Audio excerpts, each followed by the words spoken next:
So a seed grows by water, and it doesn't get so much sunlight, but the water and the soil gives it nutrients, and then it starts to sprout. And when the seed comes out of the ground, it's super small, and then you get even bigger.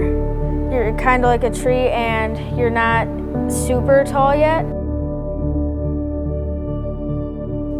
You know, if students are our seeds, our students are unique, and they each have their own individual talents. They each individually have their own unique challenges in some cases. And it's our jobs to try and cultivate that seed to develop and enhance and flower and bloom and eventually become, you know, whatever it is that we have supported them to become. We're not going to create one set of conditions that are going to be optimal for one type of tree. We're building, you know, a rainforest. Right. Which means that we need to be really aware of the fact that there are going to be literally hundreds of thousands of different types of seeds that we ultimately need to create an environment for. And that environment has to be incredibly dynamic to be able to give everyone what it is that they need. What we want to do at the elementary level is help kids understand that, you know, we want to create as many opportunities for them as possible. And that starts with building awareness. Awareness of self, awareness of the fact that there are bigger goals in mind than even graduating from high school. You know, students are much more than just a test score, and so, you know, making sure that, you know, we identified early on the knowledge, skills, and dispositions that we were really going to focus on and hone in on to ensure that our students are as best prepared for the future as possible. But again, you know, that can be applied at any level, whether it's kindergarten or you're prepping, you know, your senior year and you've already got, you know, you've already been accepted into your college. You know, all of those things play a part in their future. When it comes to thinking about how our students are seeds that we're fostering, it's how do we really create an environment that is conducive to help students become better problem solvers, stronger communicators, better collaborators, using an ever current and enriched environment. You know, I think some of the challenges that we've faced is, you know, how can we make this college and career readiness notion and goal relevant for our elementary school teachers?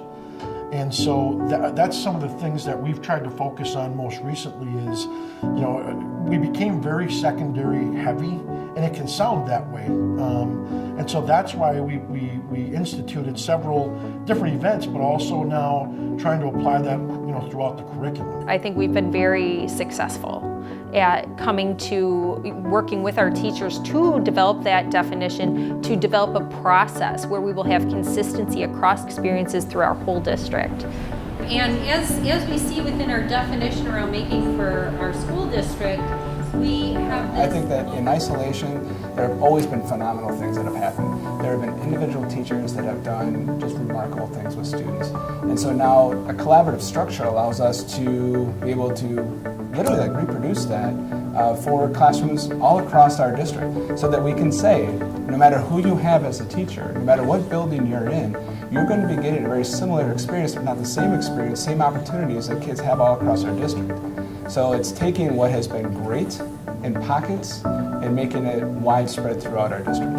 It's not just about the tools or the things, but it's how do we really work to have our teachers and our students be able to interact with our systems, technologies, and the way we think about learning as a whole. How this is different than ever before is students are coming up with their own solutions, prototyping ideas, and then being able to test out those solutions and rework them in a very real world way. In the past, teachers may have said, hey kids, you're going to create this video, you're going to create this website, where now it's about students developing what is their solution.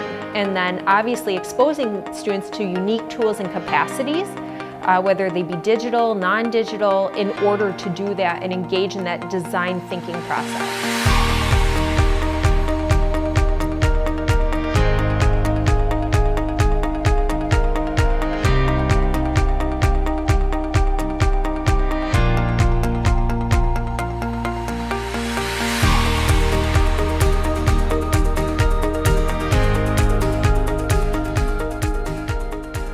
whatever that seed turns into, we certainly want that to be a very strong outcome in the end. Well, I'm good at drawing and basketball and helping people. I'm a really good leader, and I think I want to be a leader. I'm good at gymnastics, I'm good at sports, and I like playing with like animals like dogs.